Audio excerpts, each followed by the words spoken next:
4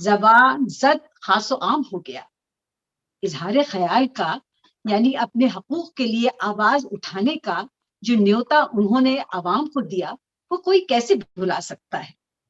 کیا خوبصورت اشعار ہیں کہ وہ کہتے ہیں کہ بول کے لب آزاد ہیں تیرے، بول زباں اب تک تیری ہے، بول کہ ستواں جسم ہے تیرا، بول کے جاں اب تک تیری ہے، بول یہ تھوڑا وقت بہت ہے، جسم اور جان کی موت سے پہلے، بول کہ سچ زندہ ہے اب تک، بول جو کچھ کہنا ہے کہہ لے.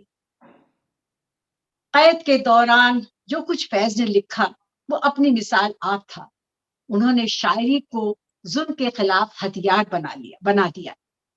ان کی شاعری نے ایک طرف تو مملکت خدا داد کی بنیادوں کو ہلا دیا تو دوسری طرف انہوں نے عوام کی آنکھوں کا تارا بنا دیا. نہ ان سے پہلے ان جیسا سیاسی اور عوامی مقام کسی کو حاصل ہوا اور نہ ان کے بعد مل سکا.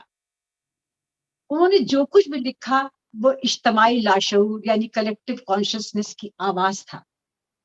جب انہوں نے کہا کہ ہم دیکھیں گے، لازم ہے کہ ہم بھی دیکھیں گے، وہ دن کے جس کا وعدہ ہے ہم دیکھیں گے، وہ دن کا جس کا وعدہ ہے ہم دیکھیں گے، جو لوح ازل پر لکھا ہے ہم دیکھیں گے، لازم ہے کہ ہم بھی دیکھیں گے. منو. Camera going off again. ہم دیکھیں گے، ہم دیکھیں گے، لازم ہے کہ ہم بھی دیکھیں گے، ہم دیکھیں گے. وہ دن کے جس کا وعدہ ہے، جو لوحے ازل میں لکھا ہے ہم دیکھیں گے، لازم ہے کہ ہم بھی دیکھیں گے، ہم دیکھیں گے. جب ظلم و ستم کے کوہ گراں،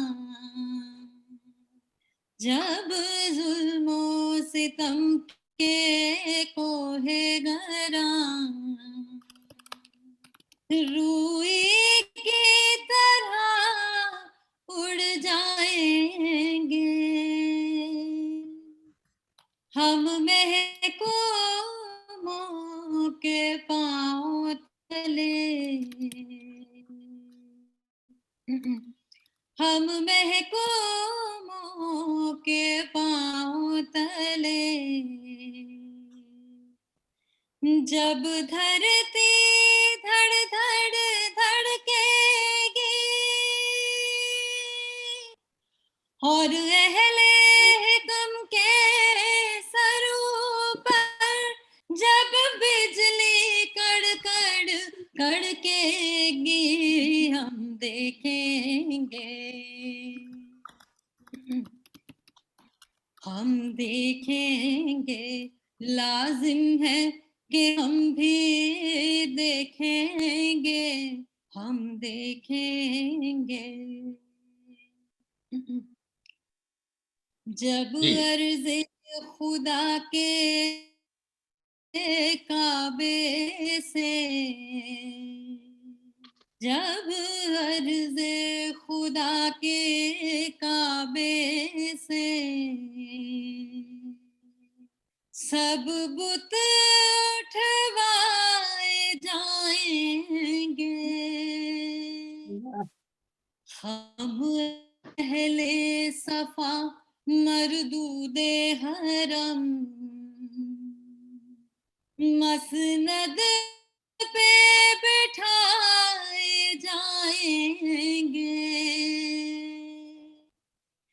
سب تاج اچھالے جائیں گے، سب تاج اچھالے جائیں گے، سب تخت گرائے جائیں گے ہم دیکھیں گے،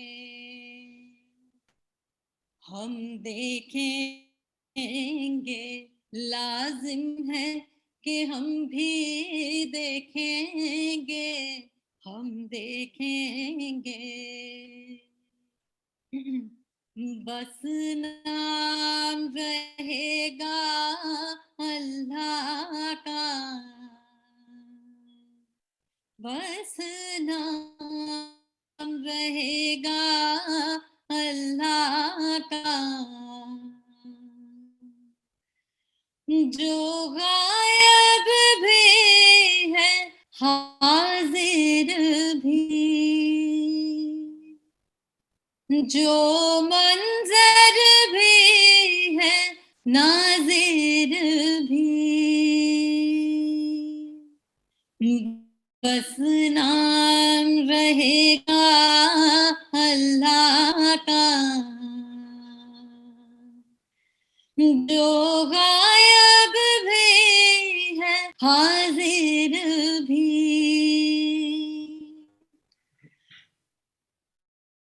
جو منظر بھی ہے ناظر بھی، اٹھے گا الحق کا نعرہ، جو میں بھی ہوں اور تم بھی ہو، اور راج کرے گی خلق خدا، جو میں بھی ہوں اور تم بھی ہو، ہم دیکھیں گے، ہم دیکھیں گے، لازم ہے کہ ہم بھی دیکھیں گے، ہم دیکھیں گے، وہ دن کے جس کا وعدہ ہے، جو لوحے ازل میں لکھا ہے، ہم دیکھیں گے، لازم ہے کہ ہم بھی دیکھیں گے، ہم دیکھیں گے۔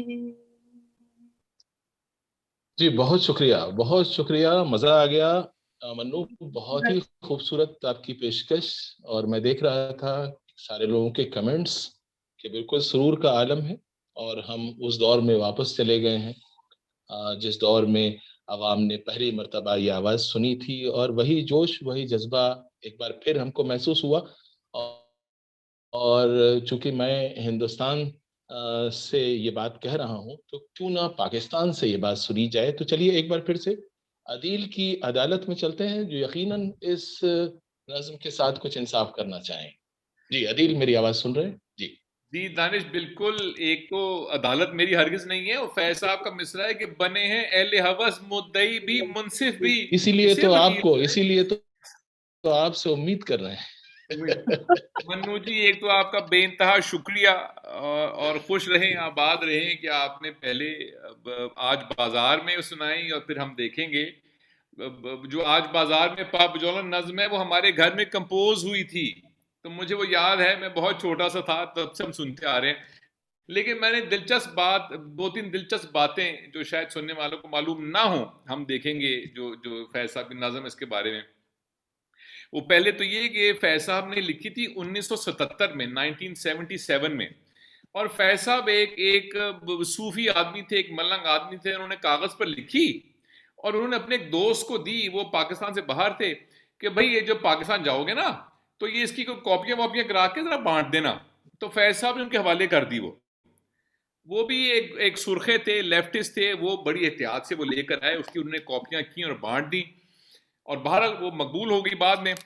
تو جب فیض صاحب کا جو نسخہ چھپا، جو دیوان تھا ان کا 1984 میں، 1984 اکتوبر 1984، تو جب چھپنے لگا وہ، تو ہمارے جو پبلشر ہیں، ہمارے فیملی کے پبلشر ہی کہہ لیجیے ان کو، انہوں نے اس سے پہلے کہا کہ فیض صاحب یہ بڑی خطرناک نظم ہے، میرے اوپر بڑا پریشر ہے حکومت کا اور ضیاء الحق کا، ہم یہ نہیں چھاپ سکتے, آپ اگر اجازت دیں تو ہم یہ آپ کے دیوان میں سے نکال دیں اور باقی دیوان چھاپ دیں. And Faiz being Faiz, he said sure. تو فیض صاحب کا جب دیوان چھپا ان کی زندگی میں تو اس میں ہم دیکھیں گے چھایا نہیں ہوئی. The next month فیض وہ جب چھپا, جو دیوان تھا یہاں رکھا ہوا, ایک کاپی اس کی رکھی ہوئی ہے نسخہ وفا کی, وہ جب چھپا تو فیض نے جب پہلی بار دیکھا اپنے سارا کلام چھپا ہوا دیوان, so he gave it to my grandmother Alice Faiz and he looked very dejected and he gave it to her and he said, Alice, not much for a lifetime of work, is it? Oh. This is October 1984. In November 84, he died. It was years later, when Hum Dekhenge was allowed to be published, in his work, in his body of work. تو فیض صاحب نے زندگی میں اپنی وہ چھپی بھی دیکھی ہی نہیں نظم. ایک بات. دوسری ایک بات جو مجھے کبھی وہ کہتا ہے, اب تو خیر نہیں کہتا, پہلے کہتا تھا, ان کو معلوم ہے کہ میں نالائق آدمی ہوں, اب نہیں مجھے کہتے, پہلے کہا کرتے تھے کہ سر فلاں فلاں کام کے لیے اپنا سی وی بھیج دیجیے, ہوتا ہے نا سی وی بھیج دیجیے کسی کام کے لیے. میں اپنے سی وی کے اوپر میرا جی چاہتا ہے کہ میں سب کچھ مٹا دوں, ویسے بھی کوئی لمبا سی وی تو ہے نہیں, میں نے کوئی مار کا تو لارا کام تو کیا نہیں. میرا جی چاہتا ہے, میں نے منو کی جب یہ سنی رینڈیشن کہ بھائی ایک جملہ لکھ دوں. I was 13 years old. I was in Lahore. I was a young boy. And I was at an event because my family had said, آپ نے آج شام کو ہمارے ساتھ چلنا ہے. کہاں؟ بس چلنا ہے. So we went.